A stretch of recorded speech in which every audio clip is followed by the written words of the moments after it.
경제 소식을 빠르고 친절하게 전달해 드립니다. 네, 오늘 굿모닝 경제는 허준영 서강대학교 경제학부 교수와 함께하겠습니다. 교수님 안녕하세요. 네, 교수님 오늘은 최근 독과점 논란이 크게 일고 있는 카카오택시 얘기 좀 먼저 해보겠습니다. 일단 대통령 발언부터 좀 먼저 소개를 해볼까 하는데요. 지난 1일의 발언입니다. 소위 약탈적 가격이라고 해서 돈을 거의 안 받거나 아주 낮은 가격으로 시장을 완전히 장악한 다음에 독점이 됐을 때 가격을 올려서 받아 먹는 것이라면서 되게 어찌 보면 원색적으로 강하게 카카오택시 독과점을 비판했는데 이 택시 호출 시장에서 카카오 모빌리티 점유율이 어느 정도길래 이런 발언까지 나온 걸까요? 네, 그 카카오 모빌리티라는 회사에서 카카오티라는 택시 호출 앱을 이제 2019년부터 출시를 해서 시행하고 있고요. 지금 가맹 택시, 비가맹 택시 합쳐서 이제 호출 중개 서비스를 제공하는데 시장 점유율은 2019년부터 지속적으로 증가해서 현재 한 95% 정도 되고 있습니다. 그리고 이용자 수가 한 3,300만, 월간 활성 이용자 수, 적극적으로 이용하시는 분 한 1,200만 정도 되고 있고요. 이것은 나머지 택시 호출 앱에 그 제공하는 회사들의 모든 이용자 수를 보다 합한 것보다 한 18배 정도 많은 정도 숫자입니다. 굉장히 높은데 네네. 현재 가장 큰 논란은 수수료율이잖아요. 그러니까 택시 사업자들에게 받아가는 수수료가 과도하게 높다는 게 지금 현재 지적입니다.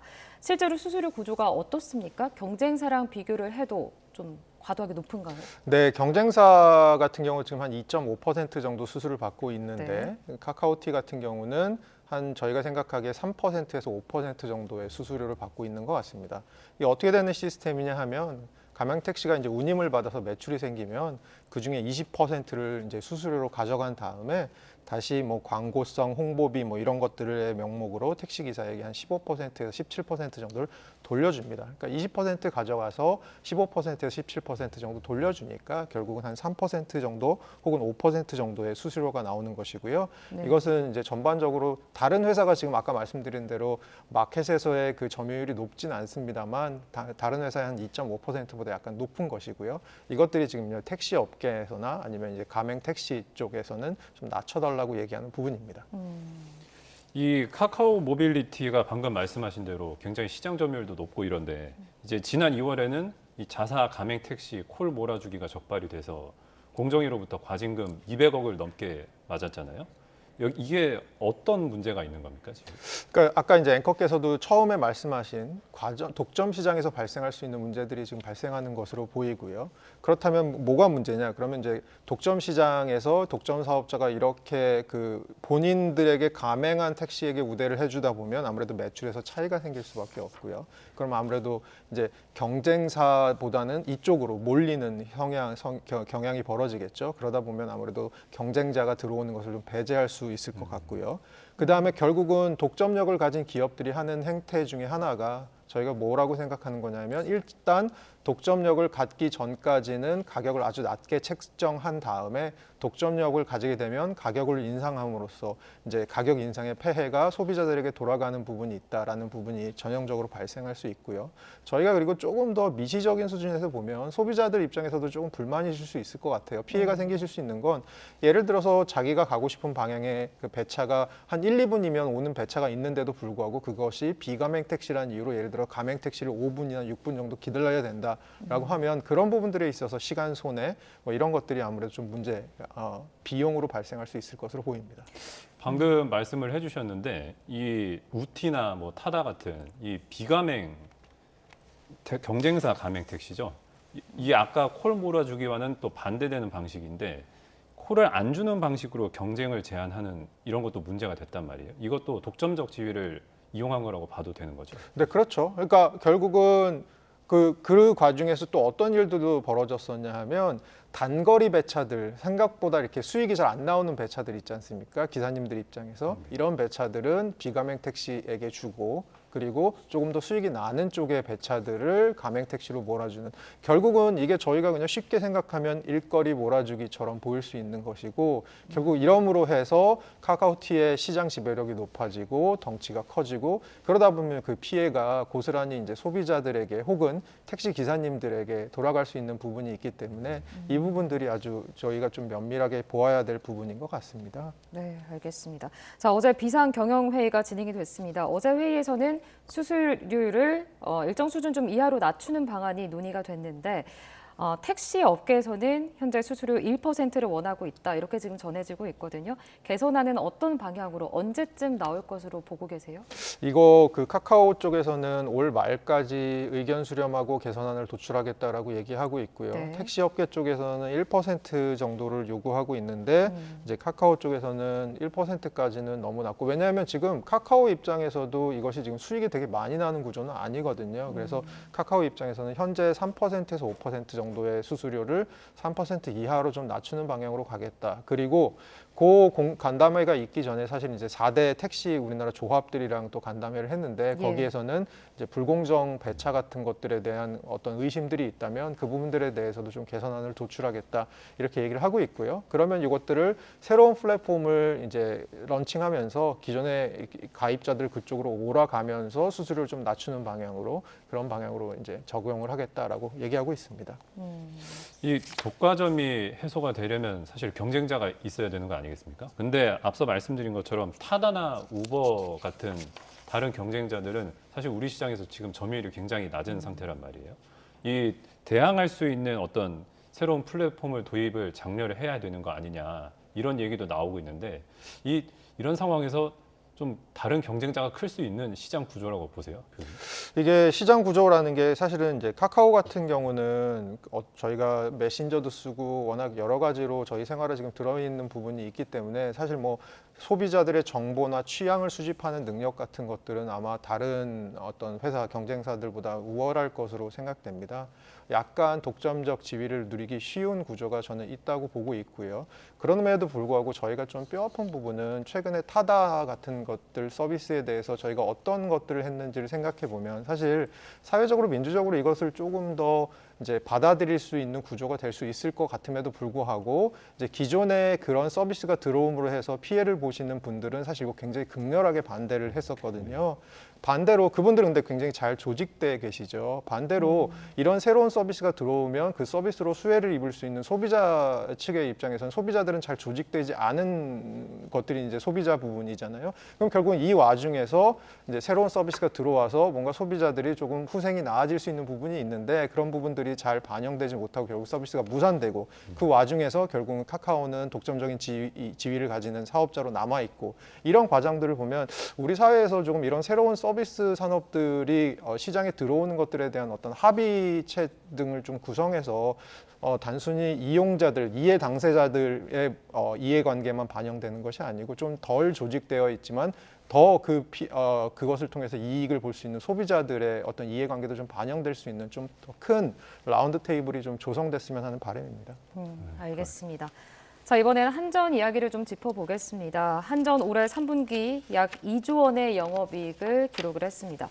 2021년 1분기 이후에 약 2년 반 만에 흑자 전환에 성공한 건데, 배경을 좀 짚어봐야겠죠? 두 가지 정도로 생각할 수 있을 것 같습니다. 첫 번째로는 올 상반기에, 이게 이제 전기요금이라는 게 에너지 가격에 연동이 되는 건데, 왜냐하면 에너지로 발전을 하는 거니까요. 근데 에너지 가격이 시차를 두고 전기요금과 이런 것들에 이윤에 영향을 주게 되는데요. 올 상반기에 이제 상대적으로 에너지 가격이 좀 안정되었던 부분이 있는 것 같고요.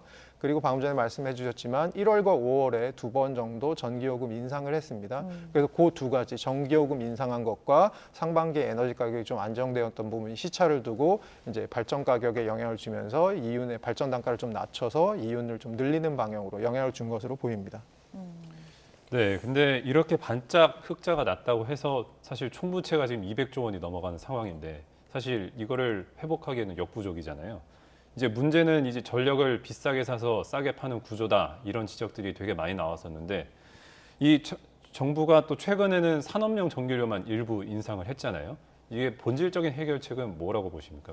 그러니까 본질적인 해결책이라는 게 지금 저희가 말씀드린 두 가지 얘기에 들어있는 것 같아요. 첫 번째로는 요금 측면에서는 지금 연구 결과 그 한전이 재정적으로 좀 안정적인 운영을 하려면 전기요금 인상이 킬로와트 시당 한 51원 정도 인상을 해야 된다고 합니다. 네. 그런데 올 1월, 5월에 21.6원 정도 인상을 했고요. 한 절반 좀 안 되게 인상을 했죠. 그리고 저번 주에 뭘 했었냐면 지금 앵커께서 말씀해 주셨던 것처럼 전체 전기요금은 인상하지 않고 그 사용자 중에 대기업이나 조금 중견 기업들 이런 기업들이 내고 있는 전기요금 산업용 중에 일부 전기요금을 인상을 했거든요. 그게 전체 대상으로 해서 전기요금을 올렸으면 한 5원 정도 올리는 효과가 있다고 합니다. 그러면 올해 전기요금 인상분은 전체 필요한 전기요금 인상분 51원의 한 절반 정도인 한 26원 정도가 될 것 같습니다. 그 얘기인즉슨 아직도 전기요금 인상 측면에 있어서 한전의 경영 정상화로 이어지기 위해서는 좀 가야 될 길이 남아 있다는 얘기고요. 그리고 아까 또 하나 말씀드린 게 이제 에너지 가격이라는 건데 저희가 8월이나 9월부터 이제 오펙 플러스의 감산 얘기가 나오면서 에너지 가격 유가가 약간 올라간 부분이 있고요. 10월 초에 이제 이스라엘 하마스 전쟁이 터지면서 약간 또 유가를 밀어올린 부분이 있습니다. 최근 들어서는 유가가 좀 안정된 분위기이긴 합니다만 이런 것들이 시차를 주고 4분기에 또 한전의 영업이익에 영향을 줄 것 같습니다. 그런 측면에서는 사실은 3분기에 영업이익이 났던 것이 사실 반짝이익이 아니라라는 말이 조금 그런 생각이 들 수 있을 것 같고요. 아까 말씀해 주신 대로 한전은 어떻게 영업을 하냐? 발전 자회사로부터 발전된 전기를 사와서 소비자들에게 파는데 요거에 이제 마진을 갖고 영업을 하는데 이제까지는 대부분 역마진 구조가 되게 심했었습니다. 그럼 결국은 이 역마진 구조를 탈피하기 위해서 뭘 해야 되냐? 그러면 이제 전기요금 인상을 해야 되는데 이 전기요금 인상을 얼마나 지금 물가가 높은 채로 유지되어 있는 상태에서 얼마나 소비자들에게 국민들에게 피해가 덜 가는 방향으로 전기요금 인상을 이제 나눠서 할 수 있을지 이런 것들에 대한 사실 지혜가 좀 필요한 시점인 것 같습니다. 지금 전기요금 인상이 대안인데 가스료도 마찬가지 아닙니까, 교수님?